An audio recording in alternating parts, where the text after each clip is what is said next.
Welcome to the KOMO Sports End Zone podcast with KOMO Sports Director Niko and Najee Moye.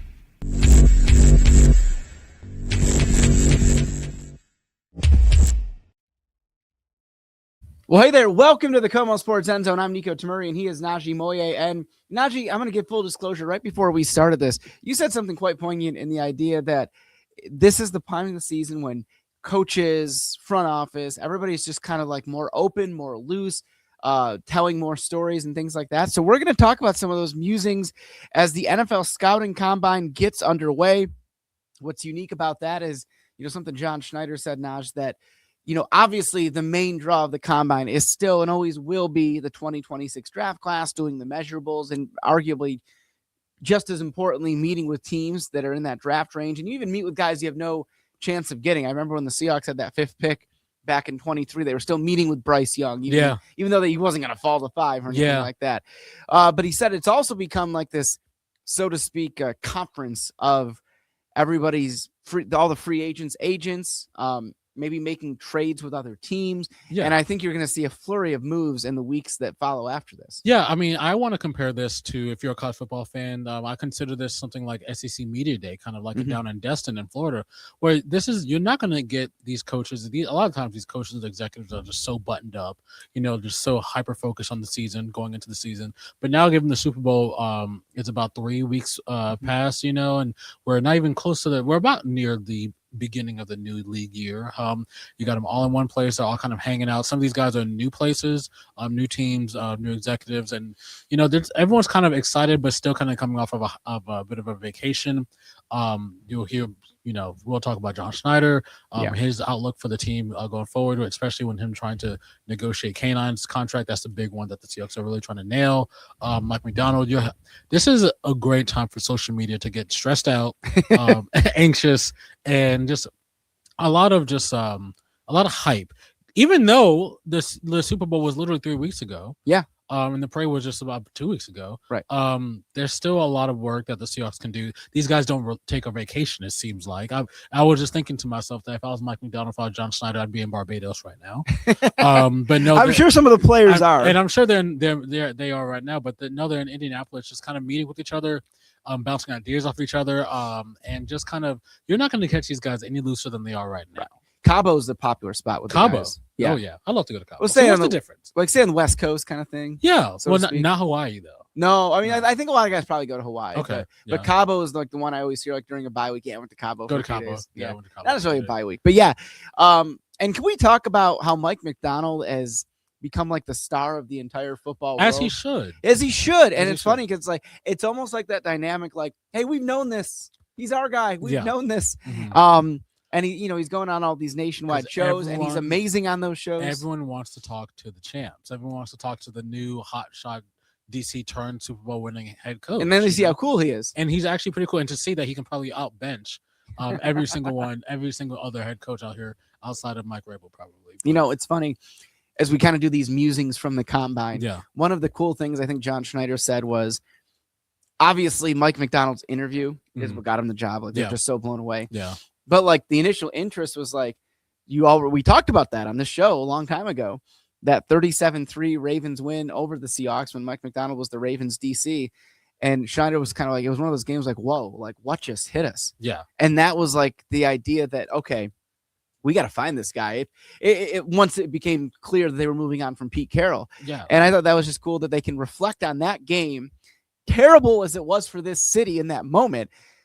But maybe it was a blessing in disguise because it brought Mike Macdonald and ultimately the Super Bowl ring. It maybe was. I remember specifically that game. It was in Baltimore, the cross country, and I remember watching that game with Matt Landers and Mo Hyder. Shout out to Matt Landers and Mo Hyder and Paul Rivera at a bar not too far from Climate Pledge Arena. We get together and watch the games every now and then.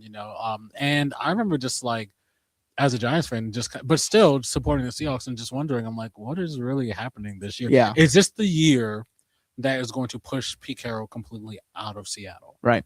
I was still stunned when it happened. I was stunned when it happened too. And, in the part of the interview that we're talking about is that, John Schneider was kind of, they were kind of like, they weren't saying they were looking for new coaches, but they were still trying to compete, obviously. And after that game, it was about you said the score was a 37-3, yeah. And it was brutal. It was worse than that. It was worse than what the score said. And they asked Geno Smith and they asked Drew Lock after the game what happened, and they were very shell shocked. And that's what Mike does to you. That's what. And Geno Smith has still been shell shocked to this day, as it turns out. But no, and that's what Mike Macdonald does too. That he at that point he had been with Baltimore. He'd been with the DC at the DCI Baltimore for a few years, and the Seahawks had no touchdowns, no answers. There was 0 answers, and that was a team that I thought the Seahawks would, they made a push for the playoffs, didn't make it. It just shows to go, this how quickly that this league can change, because now he was just going down 4th Avenue on big bus or whatever. How about that, Or was he one of the military vehicles, I think? Yeah. No, yeah. And that was so cool to see. I love that parade. I'll think back intimately about never forget that. Never forget it. But yeah, it's just that's how they kind of knew. And I know other parts in the interview, he talks about, they're kind of late to the whole like head coaching kind of like process, as far as trying to find. Well, it had been so long. It had been so long. And they talked to 14 different guys, and Schneider said that 2-hour conversation they had with Mike Macdonald felt like a 20-minute conversation. How great is that? Yeah. Hey, this guy knows ball. This guy, and not only knows ball, we know that he knows ball. He decimated us early in the year. So, it goes to show you just that how well the organization works top to bottom. Yeah.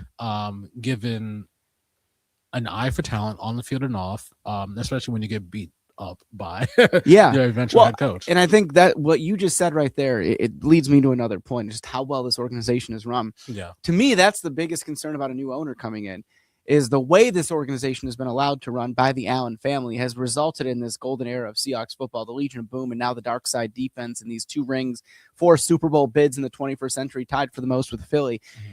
It's because of how this organization is allowed to run. I know a lot of people are concerned. We talked about this last week. Oh, well, new owner could move them. That's incredibly, incredibly, highly unlikely. But what you could always get is an owner that runs things differently, which is probably almost a shoe in this. Somebody's going to run it a little bit differently. But how much differently is the big question and concern. So that's something I want to leave that on. One thing I want to talk about in that note, John Schneider said he talked to Jody Allen before he went to the combine.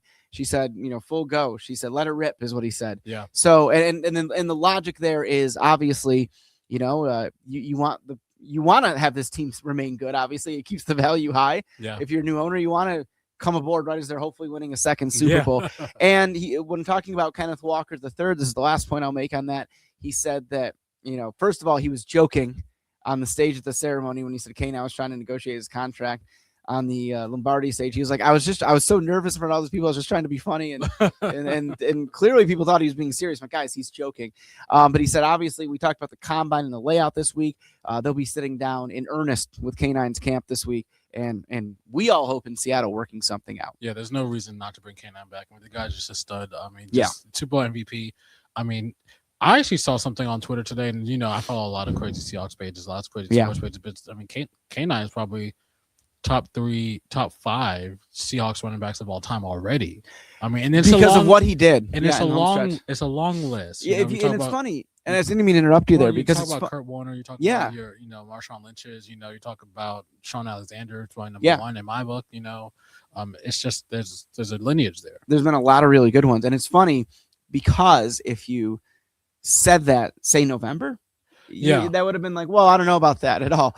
Yeah. But it's because that's what happens. You win the Super Bowl, you win MVP, and how much he was allowed to sort of, even in unfortunate circumstances with the injury to Zach Charbonnet, was allowed to sort of blossom in the home stretch. Yeah. And just kind of get hot in games. And we saw what it meant for this team down the stretch. And so I think that's the guy they bring back. But it's going to be, this is the time where these deals are being worked out. We're going to, by next week's episode, we're probably going to know at least some things coming down the line. Yeah. And this is also we're here for the combine. We're getting ready for the draft, Right.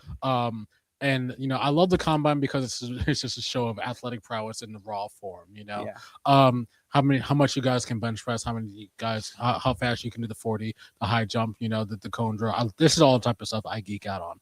And it almost makes no difference when you talk about what happens on the actual field itself, in the actual game. Niko, how fast can you run a 40? Well, let's say we give you a week. Well, at the Super Bowl fan experience. Yeah. At the end of our 6 o'clock newscast, I did run it. You ran live on live TV. Okay. Wearing dress pants and a sport coat. Okay. And ran it in 6 seconds. It's not bad. I was kind of embarrassed, but at the same time, as the person that running is like, you did that in a suit. Yeah. So yeah, if I'm doing it in gym shorts and a t-shirt, right. We'll call it 5, 8, or 9. Okay. And then we'll call it, if I actually trained instead of eating microwave dinners for a week leading up to it. Yeah. Maybe we'll call it 5, 7. Okay. Maybe 5, 7. No. That's putting myself in like, I'm not fast. Okay, we'll call it 5'7" to 5'8". Here's the thing: is I think at my big age of 34, that I think that I can get something like a 4'7", 4'6". You whoa, really? Yeah, for sure. Wow, I think I can do it. I remember Michael Sean Dugar. Shout out to him, one of my favorite reporters of The Athletic, covers the Seahawks. Mm-hmm. This is back in 22. The Seahawks did a scouting combine. I ran it similar to like same deal. Is this where you caught the ball and you fell? Yeah. Yeah. and I did that 40-yard dash in a suit as well. Right. And that was like 6.2. Okay. Mike, however, very athletic guy. He was wearing, he had no shirt on. He was just wearing like, I can't think it was like sweatpants and running shoes. Mm-hmm. And he did it in like 4.8. Yeah. And I remember the Seahawks players, like Quandre Diggs especially, was like really impressed by that. Yeah, yeah. So 4.7. I would give myself, I'm definitely under 5 for sure. I can believe I think 5. I can definitely do under 5. If you give me a week to just like sprint train, I think I can get you a good 4.7. Yeah. 4.6, okay. Like I'm not doubting it. I was just like, maybe I'm just so used to me hovering around 6. This is I do believe you'd probably beat me by a second. Where there is delusion, there is hope. I was trying to, Chris Daniels and I were trying to like fast walk around Levi Stadium because, full disclosure, you start in the press box and to get down to the field, it wasn't a direct route because it was super. You had to go outside and come around in. Yeah. And Chris was doing this damn power walk. And my walking couldn't keep up with it. I had to jog to keep up with his walking. He's a brisk guy. I'm like, what the hell are you doing, Chris man? Daniels, slow down. Surprisingly athletic. Did you see also him make that kick? Did you see me make my kick? He punted it. I made a field goal. You did make a field goal, and he did make a really weird sound when he kicked the ball. I'm not gonna lie to you, but I made like an actual field goal. Jason Myers said I had good form. There you go. See, hey, before this devolves too quickly, this has devolved into something completely I want to different. talk about okay, so you said it. The next step, obviously, is free agency, but the reason you're at the combine is the draft. Right? And largely, obviously, the draft approach is dependent on how free agency goes, right? Like another interesting note from John Schneider, when he was talking about the approach in signing Sam Darnold last year after they traded Geno Smith, he's like, there was a conversation about, do we fill this by going the rookie route? Do we use that 18th pick or make a move to get one of these quarterbacks? And let's be clear. I mean, Jackson Dart went 26 to the Giants. So Jackson Dart was available when they were up at 18. Yeah. You probably could have traded up for one of these other guys. Jackson Dart and the Seahawks is not an atrocious thought. So it was a conversation, but he said that ultimately, once they met with Sam and saw the competitor, like, yeah, this is the guy. And he's like, it was just a drastic difference. Darnold's experience compared to even a talented rookie like Dart, for sure, stepping in year one. And what a fateful decision it was, because again, as amazingly talented as any of those rookies from 25 were, they're not, I don't think they're taking you to the Super Bowl, right? Darnold just did enough and didn't turn the ball over at all in the playoffs and Super Bowl that you won it. Well, and we talked about a lot in this podcast. They still drafted a quarterback last year. Yeah, Jalen Milroe in the third round that they can develop. Yeah. And that's the idea too, is that the Seahawks are such a better organization for any of these young quarterbacks. Like, it's such a hypothetical, but it's been a point we've made on this show. Let's say Cam Ward played for the Seahawks. Let's say Sam Darnold never leaves Minnesota. They were actually smart and kept him. Right. I still think the Seahawks are a playoff team because of everything around for sure. him. Like, he isn't on a terrible Titans team, or Dart isn't on a terrible Giants team. The thing with the Seahawks is, even though they missed the play before the Mike Macdonald era, they missed the playoffs a couple years, but they were still over 500. Right. So we're not talking about falling down to 2 wins. Exactly. And that's why Milroe's in a great spot. He can learn for a couple years. Yeah. So that's the idea. Free agency, then the draft. And he said what they're doing at the draft is they're evaluating fit. That's obvious. But it's not just about the measurables, the potential positions of need.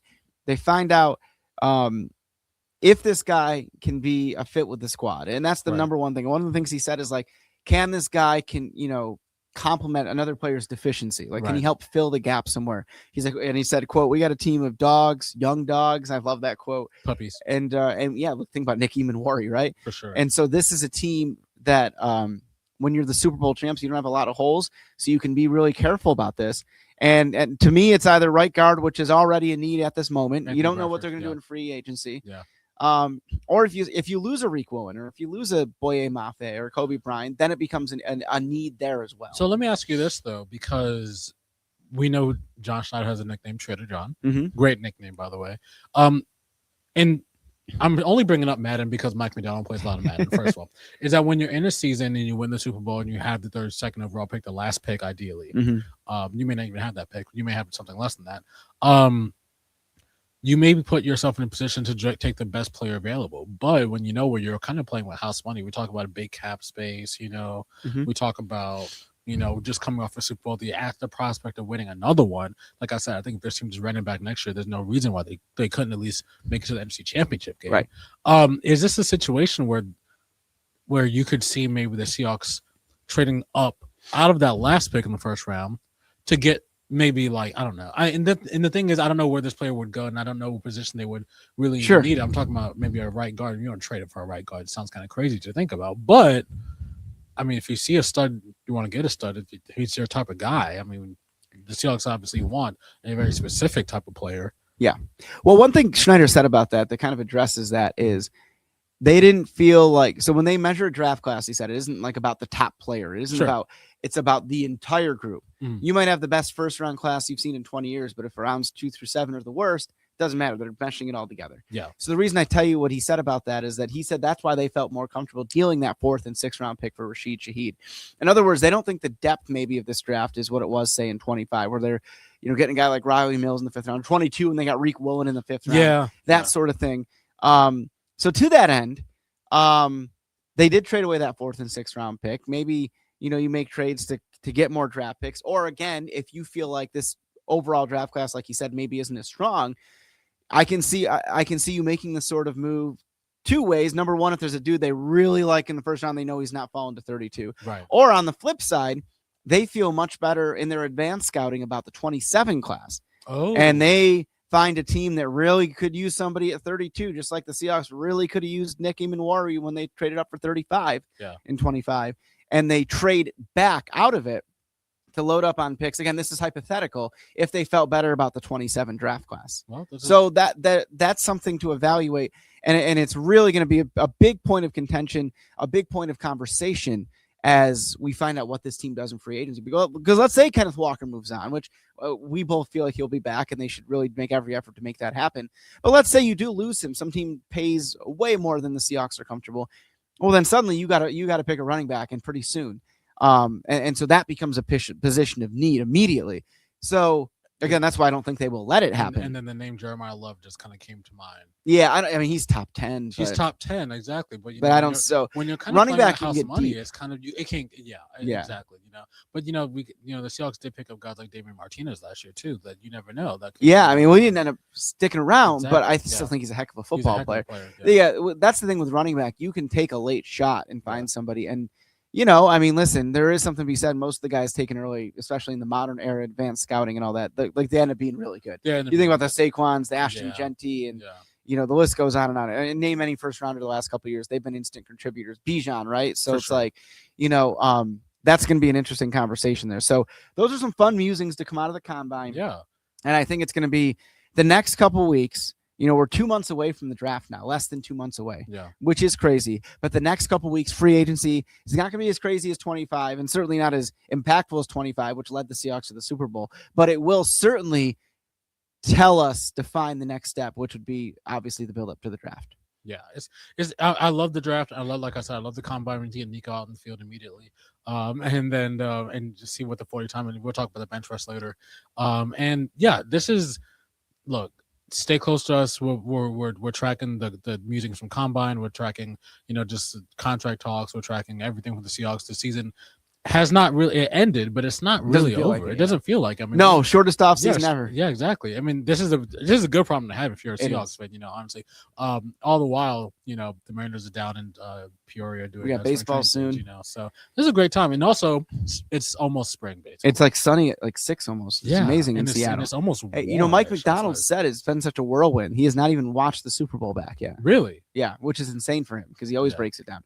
So that's what it's been, and we're just as busy. We love bringing it to you. Yeah. So those are your scouting the combine. You like that? Scouting the combine Yeah. and what the Seahawks are up to. That's your title of this one. For Najee, I'm Nico. We'll see you next week here on the KOMO Sports End Zone. Bye-bye.